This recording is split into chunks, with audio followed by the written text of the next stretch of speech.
fellow classic TV fans, and welcome to Retro TV Trivia. I'm your host, Pat McCormack, from the Golden Age of TV. On today's podcast, I'm speaking with one of the most recognizable faces of classic television, Mr. Barry Livingston.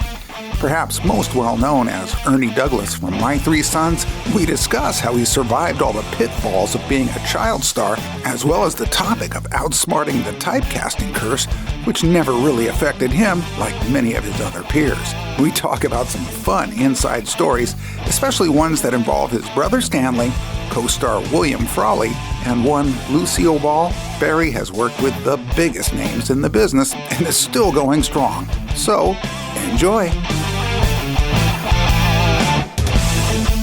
Ladies and gentlemen, please welcome to the podcast the legendary, multi-talented Barry Livingston. Barry! Yes, sir.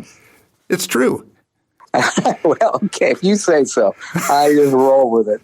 Legendary, maybe not quite a Merlin status, but yeah, it's okay. It's all good. Oh, well, you've earned that for sure. I think most people would agree.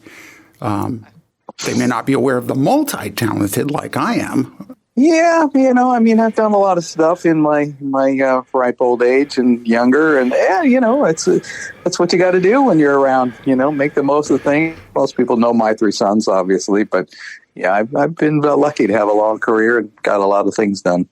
Well, and I've noticed music is a part of it, which we'll touch on in a bit, sure, because I'm a musician myself. And we can definitely share some stuff in that area. But, of course, here comes the usual, Barry. Yeah. Of the four sons, that ought to throw everybody. You were my favorite. Oh, appreciate that. Thank you so much. You say that to all the sons, though. Whoever you've got on the line, I'm sure. You were my favorite. Well, especially the youngest. That's what I was. So, of course, I completely related to Ernie, Yeah. Well, that's always the way it went, is that whatever age group you were in, you found one of the sons that to identify with, and that was probably one of the reasons the show lasted as long as it did. So, there was something for everybody. But, I kind of got all the prototype nerds were all fixated on me. Well, yeah, and I wasn't even a nerd. Well, okay, I admit it. I'm a geek, but not a nerd. Okay. They were geeks back then. There's a difference here. Geeks. Yeah, they're an early nerd. Yes, exactly. And not to take anything away from your talented brother either, because he was great as well. But yeah, I seem to recall, as again, this was a while back, and it just always seemed that the show revolved around your character, or at least in my mind it did. Whether or not the story was about me or not, no. They divvied up the storylines. We did back in the early days of the show, which I'm talking probably the early 60s, you would film 45 episodes. By the end, I think we were doing 20 episodes a year. So they would, divide it up. Ernie would get 3 episodes, Chip would get a few, Robbie and Katie. So, but we were all participants in all, in the show in some way. So, yeah.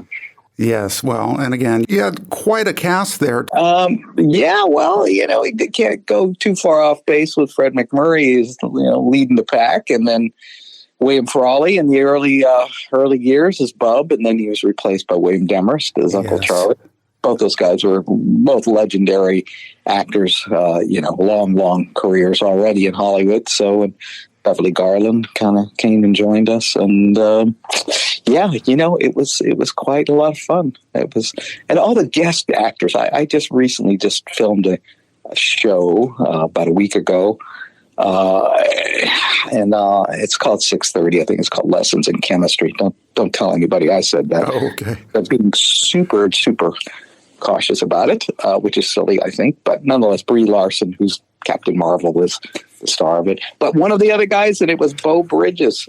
And Beau was one of the early in his career was a guest actor. And we were just talking about all of the amazing actors that were, young guys in their early careers that did episodes. And, the list included Martin Sheen and Tom Skerritt Seymour Cassell, Ryan O'Neal, the list went on. Ed Begley Jr., Ed Begley Sr., and Bo, and he was like, oh my gosh, yeah, that was one of the first ones I ever did. So, it's amazing. And Jodie Foster was a recurring character on My Three Sons. It, had quite a cast in addition to the regulars. Well, and folks, we've only just begun dropping names, just so you know, so be prepared. Yeah. You mentioned Bo Bridges and I think brothers. Sure. And of course, I think of you and Stanley. And I just finished reading the book, The Boys, about Ron and Clint Howard, their journey. Loved it, by the way. Is it? Okay. Well, I'm tempted. I'm a little jealous of Ron's fantastic career, but I would probably really relate to this and enjoy it. Yes, I knew Ron casually. We kind of would all show up at sometimes in a charity event or something. I didn't know him that well, but he's had a fabulous career for sure. Well, and like you, didn't really get bogged down by the trappings.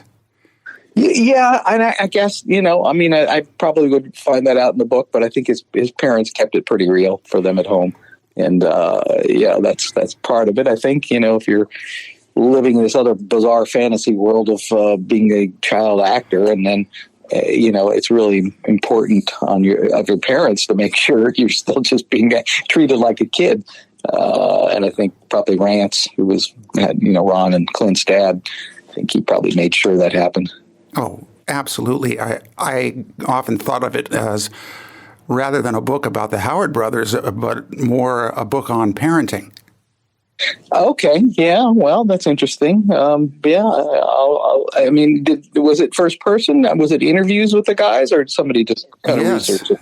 They composed it, and they go back and forth in their accounts of different things. And really, again, what it all comes down to is how overwhelming, as you know, that type of fame for such a young person can be. And, how fortunate they were to have parents that really nurtured them, protected them, but not overprotected. It's like, hey, this is real. This is how it happens. And they were never talked down to, That's a good lesson for every parent. But, it's obviously everything's exaggerated when you're a kid who's on a television show. Everything just gets bent out of shape. So, but they were lucky. Their dad was an actor and kind of understood some of the pitfalls. So, it worked for them. Yeah, absolutely. And did you, as a young, I'm going to say it, star, were you ever really overwhelmed by fan events or situations where people were just thrusting papers in your face saying, sign it, sign it, sign it? And Ron Howard's thing was that was happening to me and I couldn't even write yet. Yeah, that's true. Again, it was probably like Ron probably benefited from having a brother who sort of was sharing the same experience. Because Stan was older than me, so he sort of got probably more of the attention than I did because he was more of a heartthrob, Tiger Beat material, fan magazine stuff. But it helped when it became a little bit, crazy. But honestly, we lived in L.A., people just, they look at you once and look at you twice and go, oh, it's that guy. Most times people were not going to come up and harass you or bug you. And if they did, 99.9% of the time, people are very polite and happy to see you. And it was very sweet. So, everybody's got a different experience. Ours was really good. Oh, that's great. And it sounds like it. It sounds like you were very approachable, too, which is... and my parents made sure I went back to public school too. So I was not in the Hollywood professional school, which for a lot of child stars, when you weren't shooting, the parents didn't want to socialize them or expose them to the perils of public school. My parents threw me into the deep end and said, figure it out and, learn to swim or run or whatever you got to do. Fight your way out, right? And so I think it was a little bit painful at the time, but extremely helpful in making you a fully grounded person that you had the experience that your peers did. That's, I think, kind of what might be missing in some child actors who didn't have that they didn't, they didn't experience childhood in the way that you should, without, all of the dating rituals and the rejections and the attempts to connect with people. And, those are all real valuable life experiences that you need as you get as an adult. So a lot of those kids just, went to, there was a place called the Hollywood Professional School for kids who were on TV series. And, it was a place that they could go and not be harangued, and there'd be a bunch of other pampered child stars there with them. So I don't think that was a good idea. Right. Well, and then of course there's the typecasting curse that a lot of them had to face. Yeah. And, I mean, when I think of you and your career and look at your career, it doesn't seem like you were very affected by that. Would you agree? I was really kind of maybe fortuitous in that when the show ended when I was 18. And I did wear corrective lenses, but glasses. So I kind of thought, well, I can get away with working without these. And it did give me a different kind of look. So it kind of took the nerdy thing down a notch or two. And I was very lucky in that I think the first job I got after my three sons, because my parents prepared me for the worst, and we're going, it's a tough world after you're famous and you're a child star. So, just know that, and it may continue. More likely it won't. But for me, I was very soon I did. There's a musical that was on Broadway called You're a Good Man, Charlie Brown. Right. And I got cast as Linus, and then I got cast as Linus in the Hallmark Hall of Fame, which was a very big deal back in the day. They filmed the whole play, the musical. And so very quickly I jumped into something that was a real challenging role for me. I had to sing and dance and play a cartoon character. It was way different than doing Ernie for all those years. So, it gave me some confidence that maybe there was a future. And then again, I very kind of segued into a lot of really nice jobs. Another series called Sons and Daughters for CBS, and did all the show Ironside and Streets of San Francisco and Room 222. So I suddenly went, maybe there's a career after my three sons. And here I am, 50 years later. Well, you did something right, and it's obvious the talent pulled you through that. Well, and my parents were very adamant about me. Again, we're talking about parents, I guess, here in this episode, but they were very adamant about, if you're going to do it, do it right, and you study and work with good people, and maybe even go back to college and get a more rounded education in life, not just about acting. And I did all of those things, studied with Martin Landau, who's, really an acclaimed great actor, great teacher. Yes. A few other people, and Jack Garfine. And then I enrolled in UCLA. And, but again, jobs kept pulling me away, and I never really got terribly into my university learning, but I attempted it.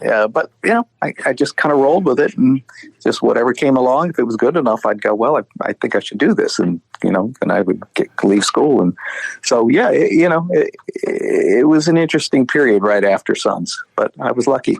Yeah. Well, isn't that interesting?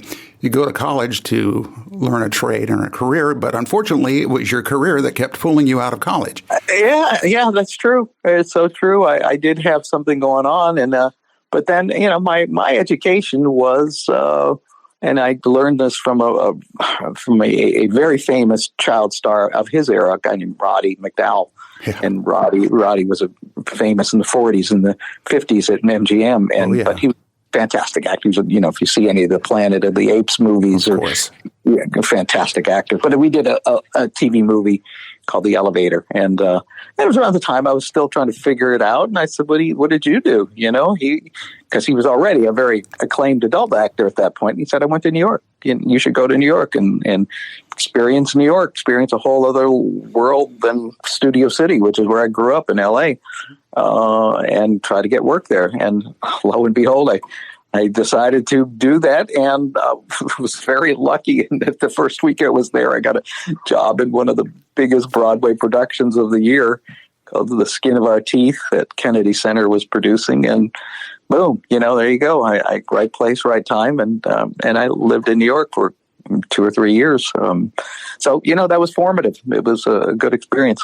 Oh, I'll bet. And the question, of course, comes into my head: which did you prefer, stage or camera? Yeah, they're both, and it's apples or oranges. They're both acting, but one is an immediate audience response, which is lovely, and the whole rhythm that you get into when you're doing a play is different than being on a set at 7 in the morning and working till 6 at night. And, your whole day when you're doing a play is kind of thinking about, got to get to the theater at 7 o'clock and curtains at 8, but you got your whole day to do stuff. And then you do the play for 3 hours, and then it's off to the bars with your buddies. It's a totally different animal, but related. So I would, if I was forced to choose one or the other, if I could make a living, really a good, fairly decent living, I would probably choose stage, because it is a gas. It's an awful lot of fun, and working on a film or television show is satisfying and pays well, but it can be kind of boring and kind of it's kind of a grind. But that said, it's a beautiful grind. So I'm happy to do either.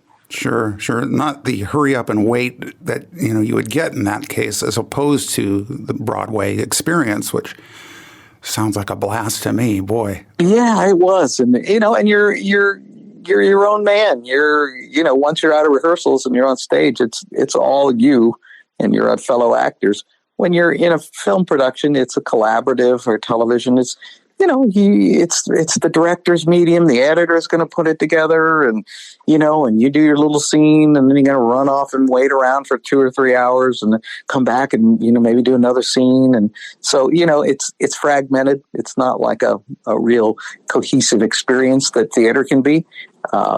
So yeah, they're fun. I mean, they're both fun in their own odd ways, but theater to me is really a blast. I would jump at the opportunity to do another play if circumstances are right.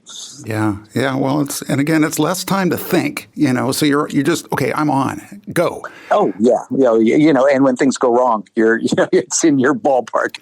So of course the theater experience, I'm sure, was wonderful, as you make it sound. But of course, you are the face of television. I mean, one of the iconic faces that, you see a picture of Ernie, you think, My Three Sons, you think of the classic television. And of course, you worked extensively. And, I see in a couple of your tidbits here in your bio, there's some pretty interesting experiences I'd like to find. I'm a big Lucy fan. Yeah, sure. And there's a couple of things that I picked up on there. One was that William Frawley. Yeah. Something about bribing you or paying you guys to prank. Oh, well, we pranked Vivian. From the early days of I Love Lucy, Vivian and William did not get along. And so fast forward 5-6 years, whatever it was, and now, Bill Frawley was doing My Three Sons, and Vivian was, I think, part of either Here's Lucy or the Lucy Show. I think it was Here's Lucy was the next. But our sound stages, we shot at Desilu, which is Lucille Ball's studio, but the stages actually where they shot Sons and her show were right next to each other. So Bill, probably having had 2 or 3 Cutty Sarks at lunch, he would always, we were plotting this for days or weeks, accumulating these giant film canisters, which are these big metal cylindrical things that they keep film in, but they just tossed them in trash cans most of the time. So we would dig dumpster dive for these trash can lid kind of things. And anyway, certain day Bill would go, "Okay, boys, come on, today's the day," and we'd go over, and he would hold open the door to their sound stage, and and Stan and I would be standing there with these cans, and on his signal, he would go, "Okay, let them rip," and we'd frisbee these things into their sound stage, and when they landed, it just sounded like a bomb going off. It was bang, boom, bang, boom, and he would always kind of wait till he heard Vivian's voice. They were rehearsing something, and that was the signal to fire away. And then he would go, okay, come on, let's get the hell out of here. Come on, come on, come on. We'd like run back on our sound stage and hide out. And I don't know if they ever knew what was happening or if it was us, but Bill Frawley was quite a prankster. Wow. Well, I guess it sounds like you got away with it, but yeah, I guess so. I'm still here. I saw one of course, there's the classic Lucy show. Or was it Here's Lucy? I get the two kind of confused every now and then. But yeah. When, of course, you received a haircut from Lucille Ball herself. Yeah. And something about the shears being one of the scariest, the shears mixed with Lucy being one of the scariest things you've ever seen. Well, she was a formidable presence, off the camera. She was nobody's fool and a taskmaster. And she, the story was, and I had a very brief recurring role before I got cast on My Three Sons on, I think it was Here's Lucy, and I was playing Gail Gordon's son. Right. Gail Gordon was Mr. Mooney, the banker who Lucy worked for. Anyway, she decides she's going to show him her ideas, money, and she's going to start giving haircuts. And of course, I was the first person she tested out the shears on, and she gave me a mohawk by accident. Anyway, that was fun to do, but nonetheless, Lucy giving you a mohawk was a little bit interesting experience. But it was a wig, so it was all good. Well, and I don't think you got to wear your glasses for that too, so that made it a little more scary. Yeah, I see the photos of that. Maybe I took them off for the shearing. I don't recall if I wore them in the entire episode or not. But you're right, I wasn't when they did when she cut my hair for sure. I was not wearing them. I think that would have made me nervous. Yeah, well, it's probably just as well I couldn't see, so it was all good. What a great memory, and I know, gosh, the the list of stars you've worked with is immense. And yet there's this saying that I see here, the good, the cruel, and the beautiful. Yes, there was all those. And, I love that. It's obviously take on the good, the bad, and the ugly, but is there anything specific that made you kind of coin that phrase? I mean, without, reciting an entire book to me, No, I mean, again, you encounter all kinds of personalities when you're working on a show. And sometimes you come on as a guest star, and it's just you're there for the week. Some people are quite open, and the stars of the show who are there day in day out are very welcoming, and they understand it's kind of their job to make you feel welcome. I mean, it sounds weird because all they're there to do is an actor's job, but nonetheless, they're the point person you have to deal with, and if they're not a very good mood or kind of grumpy, you just look past it and just go, whatever. I've had experiences on all counts where, people have welcomed you with open arms, been very gracious, lovely people. And I've had experiences where the stars of the show or other people on the set just didn't have the time of day for you. And you never know, they're just having a bad day themselves. So, it's fine, I'm there, I'm gone, on to the next one. Right. Well, of course, reputations are built, and, I see Jerry Lewis, and I'm like, Yeah, he was pretty manic. He was not mean, he was just manic, but he was doing everything. He was directing and writing and acting, and he just seemed like he was slightly hyper, running around doing stuff. I think it's no secret I think he had a reliance on some pills to kind of keep him going, which, it's unfortunate, but I understand that when you got that much of a weight on your shoulder and you got so many things to do, I guess the temptation is there to kind of lean on those things. But he was an experience for sure. Yeah. Well, you can't take away the fact that he was one of the most talented people ever, too. It's that. Oh, gosh, yeah. Yeah, no, he was huge. And he was, for me to work with Jerry Lewis as a kid was like, suddenly being employed by Santa Claus. I mean, like, wow, I'm like none of the elves here in the factory. So he was, huge star, particularly for young people when I did the The Errand Boy is the show we're talking about, the movie. So that was extremely exciting. But then, you get into the day-to-day nuts and bolts of working. He wasn't being Mr. Funny. He was being the producer and director and getting the job done. So, he had a lot on his mind. Yeah, well, and he got the job done, too, which is, yes, you got to hand it to him. I mean, a lot of these folks that I see listed here in your bio, they all have really good reputations of being good, kind people, Yeah. I especially like the story about Paul Newman helping you with a line. Yeah.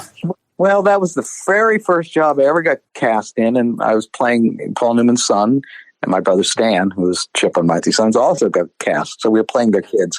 I wasn't wearing glasses when I was cast. I think I was 4 years old. And anyway, it was right shooting the scene where Paul comes in the front door and we're his kids and we're sitting there supposed to be watching a television and just ignore him. No matter what he says, "Hi, boys," and we just ignore him. And anyway, the director kept cutting because he kept yelling at me that he thought I was not looking at the television. He's, from the angle where he was sitting and the camera, it looked like I was looking off to the side somewhere. And he, that didn't work. He wanted us just focused on whatever we were watching, supposedly some cartoon or something. But anyway, a guy named Leo McCary, who was a old-time director, screamer, directed Duck Soup for the Marx Brothers. He'd been around forever.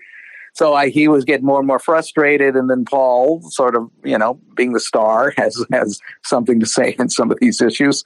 And he says, "Hey, come on, take it easy. The kid's like, just a little guy here." And he says, "Look, you got the establishing shot. You saw me walk in the door. Let's just get a close up of the kids, and somebody get me a puppet. I'll get in this because, it was an old 1950s television, just big as a crate." And so he climbed in it, and the television, empty box. There's no real TV in there, and was trying to get my attention. But as it turned out, they realized I was looking as hard as I could look, but my eyes were starting to cross. And again, this is before I had glasses. And so Paul Newman basically was your first experience with classic TV. Yes, he was. He was a great star. He had just emerged as a big superstar, and this is, what would that be, the late 50s. So, and he was working with his wife, Joanne Woodward, and in Rally Around the Flag Boys was the name of the movie. And, I probably knew who he was at that point. I mean, I knew what was going on already. But yeah, it was a real welcome to Hollywood kind of moment when they fired me because they didn't like the fact that I had to wear glasses because my eyes started to suddenly turn in while I was working. So, the producers let me go. But it was a good lesson, welcome to Hollywood. So, enough about TV. You're a musician, and I'm a musician. And I've been watching some of your stuff, and I hadn't realized that was one of your talents. So Elvis talked you into being a musician is what you're saying, right? Well, the fact that Elvis was an influence on me, I did meet the man once in a very kind of chance encounter. Took a limo ride with him, which was interesting. By accident, he was on the lot filming one of his movies, and I was doing a movie with Debbie Reynolds called My Six Loves, and saw him out. I looked at his limousine, which they had just brought by for him to check out. It was just customized, and he popped out of the soundstage, and anyway. He said, "Hey, I just figured it out recently. I was like, it's kind of weird to, saw a little kid ask him to go for a ride, but he must have known me from the Ozzie and Harriet show. It's strange. I was talking to Sam Nelson, who's one of Rick's kids, when we become pals, and I was saying, I just figured it out because you tell people that, and they immediately go, oh, that's kind of pervy. What is he, Michael Jackson, little boys going for the little? No, he was a big fan of the Ozzie and Harriet show. I did 16 episodes. I'm sure he looked down. He goes, "Oh, it's that little kid from the Ozzie and Harriet show. He's an actor." Well, anyway, that was that story. But as a musician, my wife and I have a little band. We just actually did our first gig post COVID. Yeah, we like playing, write songs, play. I play guitar. She's a great singer. So that's wonderful. Yeah, so I like your songs too. And your finger picking is very, very accomplished. Thank you so much. Yeah, thanks. So is there anything you'd like to plug before we wrap this up? I wanted to talk a bit about Notorious Nick. And I did a movie last year, came out last year. Sadly at the height of COVID when nobody was going to movie theaters anymore, but you can find it on Amazon or Vudu or DirecTV called a little film called Notorious Nick. And I think it's some of the best work I've ever done. And the film itself, I think, came out really, really cool. It's about true story about a guy who was a one-armed mixed martial arts fighter. He was born with a congenital defect. His name was Nick Newell. Notorious Nick was his stage name. But he went on to win the world championship, in his weight class. He still fights, Nick Newell. But it's his story, of overcoming all of the obstacles that, clearly somebody who has, a handicap, a disability of, only one good arm, but, to even attempt to become a mixed martial arts fighter and then succeed at the level he did. And I played his actually high school wrestling coach. And then eventually his trainer when he went on to win his, the MMA championship. So it's a great story. Hopefully people will find it. Well, absolutely, and I'll put that out there. What I saw of it, you were fantastic, and I was thinking, I wonder if he's a fan of MMA. I did not know much about it. I mean, I'd seen it, obviously, just the kids and whatever, turn it on and watch it and go, well, it's brutal as can be, it's, but then, once I got the part, I had to get more into it. A friend of mine introduced me to a wrestling coach at a high school out here, and I went and watched him kind of work with the kids, and I went to a bunch of MMA live bouts and watched that whole thing kind of come down, and so did all the actor things that you try to do to prepare for a role. So it was it came out really well. I think it's a very inspiring story about never giving up a dream, and clearly he had tremendous obstacles to overcome, but he did, and my character is part of that story. So I was really excited to get something different than what I sometimes do, which is lawyers or doctors or accountants. It was really an opportunity, and I jumped at it, and I think it came out really well. Yes. What I saw of it, it's amazing. I'm looking forward to seeing the whole thing, and what a legacy. You've really done it, Barry, and I'm very impressed, like millions of other people.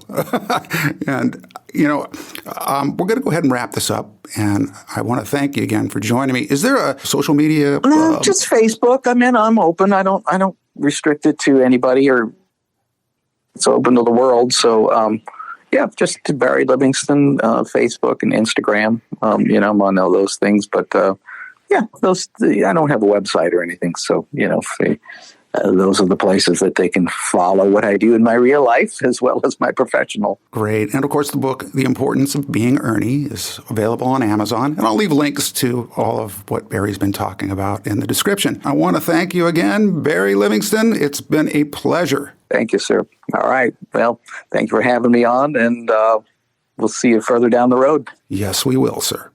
There you have it, another Retro TV Trivia episode in the books. Remember to check out Barry Livingston's most recent film, Notorious Nick, also his best-selling memoirs, The Importance of Being Ernie, which is available on Amazon. If you haven't already, please take the time to subscribe, and if so inclined, give me a positive rating and review, or simply share it with everyone you know. Until next time, I'm your host, Pat McCormack, and thanks for listening to Retro TV Trivia.